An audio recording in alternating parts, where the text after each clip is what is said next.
Hey guys, welcome back to my channel and this is Kiran. तो सबसे पहले तो तुम लोग मेरे चैनल को सब्सक्राइब कर दो। बहुत सारे लोग वीडियो देख के चले जाते हैं बट सब्सक्राइब करना भूल जाते हैं, तो मैं सबसे पहले बोल रही हूँ कि प्लीज सब्सक्राइब कर दो इस चैनल को। और अगर वीडियो अच्छा लगेगा तो लाइक कर देना, कोई भी क्वेरी होगा तो कमेंट कर देना, और इस वीडियो को जरूर से जरूर अपने दोस्तों को भी शेयर कर देना सो दैट ये वीडियो उनके लिए भी हेल्पफुल हो जाए। तो इस वीडियो में हम लोग डिस्कस करने वाले हैं कि जोसा का काउंसलिंग होगा, उसका सीट अलॉटमेंट होगी। जब पहली बार किसी स्टूडेंट को सीट अलॉट होगी तो उस समय ऑनलाइन रिपोर्टिंग करनी होगी। तो ऑनलाइन रिपोर्टिंग में बहुत सारे स्टेप्स करने होंगे, उसमें से एक प्रोसेस होता है डॉक्यूमेंट अपलोड। तो डॉक्यूमेंट्स अपलोड में क्या क्या डॉक्यूमेंट्स अपलोड करना होगा, ये सारे डिटेल्स हम लोग यहाँ देख लेते हैं।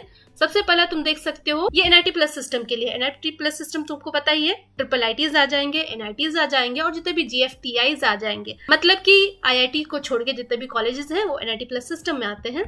तो सबसे पहला है क्लास 10 का मार्कशीट और सर्टिफिकेट, आधार कार्ड, ये डेट ऑफ बर्थ को प्रूफ करने के लिए है। मार्कशीट होना चाहिए, सर्टिफिकेट होना चाहिए, एडमिट कार्ड होना चाहिए, just for safe side. But तुम लोग को अपलोड करना है सिर्फ क्लास 10 का मार्कशीट। अधिकतर लोग मार्कशीट अपलोड करते हैं डेट ऑफ बर्थ के लिए। एंड सेकंड में है क्लास 12 का मार्कशीट एंड सर्टिफिकेट। ये स्टेट ऑफ एलिजिबिलिटी को प्रूफ करने के लिए तुमको क्लास 12 का मार्कशीट मांगा जाता है। और थर्ड में आता है सर्टिफिकेट ऑफ कैटेगरी। अगर तुम SC ST OBC NCL या फिर जनरल EWS से बिलोंग करते हो तो तुम्हारे पास जो सा फॉर्मेट में सर्टिफिकेट होना चाहिए, और जो तुम्हारे पास कैटेगरी सर्टिफिकेट होना चाहिए वो एटलीस्ट मिनिमम SDO लेवल का होना चाहिए। अधिकतर स्टेट्स में SDO लेवल का बन जाता है, तो अगर वो तुम्हारे पास है तो जो सा NC-SAP राउंड के लिए वो तुम्हारे लिए वैलिड होगा। एंड यहाँ पे ध्यान रखना, ये OBC NCL और जनरल EWS कैटेगरी वालों के लिए एक इंपॉर्टेंट नोटिस है। यहाँ पे देख सकते हो, the certificate must be issued on और आफ्टर अप्रैल 1, 2022। अगर तुम लोग ने GMAIN का इन्फॉर्मेशन ब्रोचर देखा होगा तो उसमें लिखा हुआ था कि 1 जनवरी 2022 ये GMAIN के लिए था, लेकिन यहाँ पे जोसा के लिए उन्होंने क्लियरली मेंशन कर दिया है कि जो भी तुम्हारा सर्टिफिकेट होना चाहिए EWS एंड OBC NCL का वो अप्रैल 1 या उसके बाद का ही होना चाहिए। ओके, तो इस पे ध्यान देना, ये डेट ध्यान रखना। ओके, और अगर तुम्हारे पास महाराष्ट्र का कास्ट सर्टिफिकेट है तो ये SC OBC NCL और ST वाले कैटेगरी वाले ये ध्यान देख ले, तुम्हारे पास वैलिडेशन सर्टिफिकेट भी होना चाहिए। और जो SC OBC NCL वाले हैं उनके पास सोशल वेलफेयर डिपार्टमेंट का वैलिडेशन होना चाहिए। और अगर तुम ST कैटेगरी से बिलोंग करते हो तो तुम्हारे पास ट्राइबल वेलफेयर डिपार्टमेंट का वैलिडेशन होना चाहिए। और अगर तुम्हारे पास तमिलनाडु का ST सर्टिफिकेट है तो वो रेवेन्यू डिविजनल ऑफिसर से ही इशू होना चाहिए। तो ये चीज ध्यान रखना, महाराष्ट्र वाले एंड तमिलनाडु वाले। फोर्थ में आता है original certificate for persons with disabilities if applicable issued by competent authority, refer JOSA 2022 website for format. तो अगर तुम PWD कैंडिडेट हो तो तुम्हारे पास ओरिजिनल सर्टिफिकेट होना चाहिए PWD का, एंड फॉर्मेट तो जोसा में दिया हुआ है तो वो देख लेना। और तुम्हारा PWD स्टेटस वेरीफाई कैसे होगा वो तुम्हारे डैशबोर्ड में दिख जाएगा जब तुम जोसा में लॉग इन करोगे। तुम्हें अपॉइंटमेंट लेना होगा किसी पर्टिकुलर रिपोर्टिंग सेंटर का, एंड वहां पे जाके तुम्हारा फिजिकल वेरिफिकेशन होगा PWD स्टेटस का। फिफ्थ में आता है क्रॉस बैंक चेक या फिर image of passport with bank account details. यहाँ पे तुम ध्यान देना, तुम्हारे पेरेंट्स का भी हो सकता है या फिर स्टूडेंट का खुद का हो सकता है ये डिटेल्स। पासबुक लेकिन अगर स्टूडेंट का हो तो ज्यादा बेटर होगा। जितने भी कैंडिडेट्स हैं अपना सेविंग अकाउंट्स बना लो, और तुम्हारे पास अगर पासबुक नहीं है तो अप्लाई कर दो।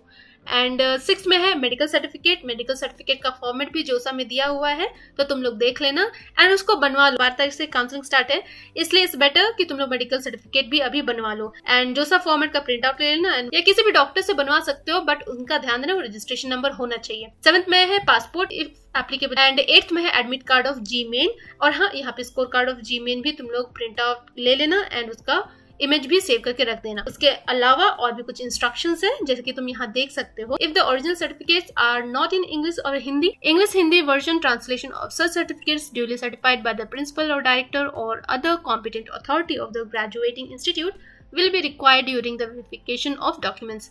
तो अगर तुम्हारे पास जो भी सर्टिफिकेट्स है वो हिंदी या इंग्लिश में है तो कोई इशू नहीं है।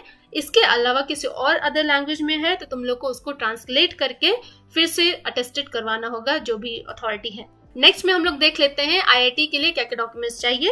IIT में देख सकते हो सेम डॉक्यूमेंट्स रिक्वायर्ड है। क्लास 10 का मार्कशीट, सर्टिफिकेट्स जो मैंने NIT प्लस सिस्टम में डिस्कस किया, क्लास 12 का मार्कशीट, फिर थर्ड में सर्टिफिकेट ऑफ कैटेगरी, ये सेम चीज है। तुम लोग यहाँ OBC NCL और जनरल EWS कैटेगरी वाले यहाँ दोबारा ध्यान देना, ये जो डेट ऑफ इशू होना चाहिए अप्रैल 1, 2022 या उसके बाद का होना चाहिए। ओके, एंड फोर्थ में original certificate for PWD, and fifth में सेम चीज है, पासबुक या चेक होना चाहिए। एंड सिक्स्थ में मेडिकल सर्टिफिकेट, ये भी तुम देख सकते हो, उसका जो फॉर्मेट है जी एडवांस के वेबसाइट में दिया हुआ है। एंड सेवेंथ में OCI और PIO card if applicable. 8th में पासपोर्ट या सिटीजनशिप सर्टिफिकेट एप्लीकेबल। एंड उसके अलावा और उन्होंने यहाँ भी नोट दे दिया है कि हिंदी और इंग्लिश में तो सर्टिफिकेट्स, ओरिजिनल सर्टिफिकेट्स वैलिडेट हैं ही, इसके अलावा अगर किसी और लैंग्वेज में है तो उसको ट्रांसलेट करके अटेस्टेड करवा लेना अथॉरिटी से। तो ये जितने भी डॉक्यूमेंट्स चाहिए तुम सारा कलेक्ट करके रख लो और अच्छे से देख लो कि उसमें जो तुम्हारा नाम है, तुम्हारे फादर्स नेम है, तुम्हारा मदर्स का नेम है, तुम्हारे स्कूल का नेम है, या फिर तुम्हारा डेट ऑफ बर्थ या कोई बेसिक अदर डिटेल्स जो भी है वो करेक्ट होना चाहिए। इन केस अगर तुम लोग ने अपलोड कर दिया, वहां पे क्वेरी रेज हुआ तो पंगा हो जाएगा। इसलिए बेटर है कि अभी में देख लो सब कुछ सही है या नहीं है। अगर सही नहीं है तो अभी करेक्ट करवा लो।